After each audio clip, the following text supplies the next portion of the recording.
आज हम बात करेंगे एक बहुत ही अहम मौजू पर, दफ्तर में हंगामी सूरत हाल, खास तौर पर आग बुझाने वाले आले यानी फायर एक्सटिंग्विशर को सही तरीके से कैसे इस्तेमाल किया जाए। ये जानना एक छोटे से वाक़े और एक बड़ी तबाही के बीच का फर्क हो सकता है। जरा एक मंजर सोचें, अलार्म बज रहा है, हर तरफ धुआं ही धुआं है। उस घबराहट में सबसे पहला कदम क्या होना चाहिए? ये एक ऐसा सवाल है जो सब कुछ बदल सकता है। चलें इसका जवाब ढूंढते हैं। आग लगने के पहले चंद लम्हों में एक बहुत बड़ा फैसला करना पड़ता है। क्या आग से लड़ना है या वहां से निकलना है? और ये फैसला बहुत बहुत अहम है। एक बात हमेशा जहन में रखनी है, सबसे पहली तरजीह बाहर निकलने का महफूज रास्ता है। किसी भी चीज़ से पहले अपनी जान की हिफाजत। सीधी सी बात है, अगर कोई खुद ही फंस जाए तो वो किसी और की मदद कैसे करेगा? कभी सोचा है कि ये फायर एक्सटिंग्विशर्स हमेशा दरवाजों के पास ही क्यों लगे होते हैं? इसके पीछे एक बहुत गहरी वजह है। ये इसलिए है कि जब कोई एक्सटिंग्विशर उठाए तो वो फौरन आग का अंदाजा लगा सके। अगर आग काबू से बाहर लग रही है तो फैसला आसान है, दरवाजा बिल्कुल सामने है। इस तरह भागने का रास्ता हमेशा खुला रहता है। ये पहले हिफाजत वाली सोच को यकीनी बनाता है। अच्छा, तो मान लें कि आग छोटी है और उसे बुझाने का फैसला हो गया है, लेकिन रुकिए, एक्सटिंग्विशर इस्तेमाल करने से भी पहले एक बहुत जरूरी काम करना है। यह है प्रेशर गेज। पिन खींचने से भी पहले एक नज़र इस पर डालनी है। सुई को हरे यानी ग्रीन जोन में होना चाहिए। अगर वो ग्रीन में है तो सब ठीक है, लेकिन अगर नहीं तो उसे वहीं छोड़ें और फौरन बाहर निकलें। एक खाली एक्सटिंग्विशर पर वक्त ज़ाया करना बहुत बड़ी गलती होगी। चलें, अब आते हैं असल बात पर। फायर एक्सटिंग्विशर को इस्तेमाल करने का एक बहुत आसान तरीका है जिसे पूरी दुनिया में इस्तेमाल किया जाता है। इसे कहते हैं पैस मेथड। बस ये 4 हर्फ याद रखने हैं, PASS। तो ये पास काम कैसे करता है? बहुत आसान है। पहला है P यानी पुल द पिन।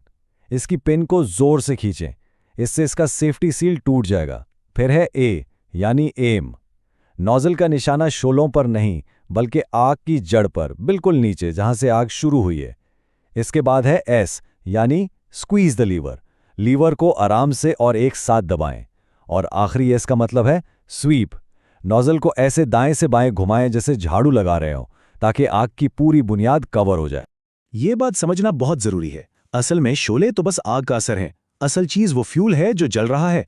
अगर फ्यूल के सोर्स को ही बुझा दिया जाए तो शोले तो खुद ही खत्म हो जाएंगे। इसीलिए निशाना हमेशा हमेशा आग की जड़ पर लगाना है। और एक और बहुत अहम बात, वक्त।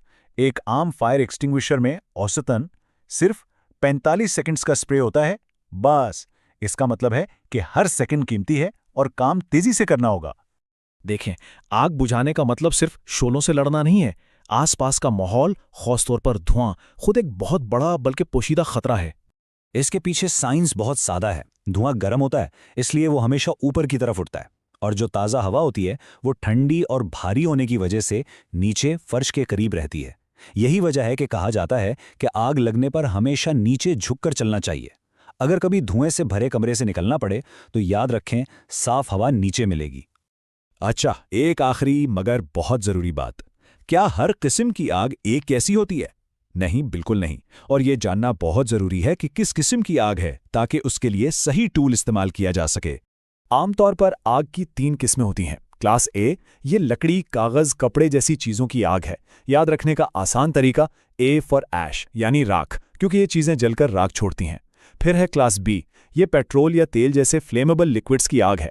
इसे याद रखें B फॉर बैरल से, क्योंकि ये चीजें अक्सर ड्रम में होती हैं। और आखिर में क्लास सी, ये बिजली के सामान की आग है, तो C फॉर करंट। अच्छी बात यह है कि ज्यादातर दफ्तरों में ABC एक्सटिंग्विशर्स होते हैं जो इन तीनों किस्म की आग पर काम करते हैं। फिर भी एक नज़र देख लेना अच्छा होता है। तो सारी बात का खुलासा क्या है? सबसे पहले सूरत हाल को देखें और फैसला करें, लड़ना है या भागना है। और भागने का रास्ता हमेशा खुला रखना है। अगर लड़ने का फैसला करें तो गेज जरूर चेक करें, और फिर PAS को याद रखें, pull the pin, aim at the base, squeeze the lever and sweep side to side. सबसे अहम अपनी हिफाजत है। ये सब जान लेना एक बात है, लेकिन हंगामी सूरत हाल के दबाव में उस पर अमल करना, ये एक बिल्कुल अलग कहानी है। इस पर जरूर सोचें और जहनी तौर पर तैयार रहें। ये तैयारी किसी की जान बचा सकती है।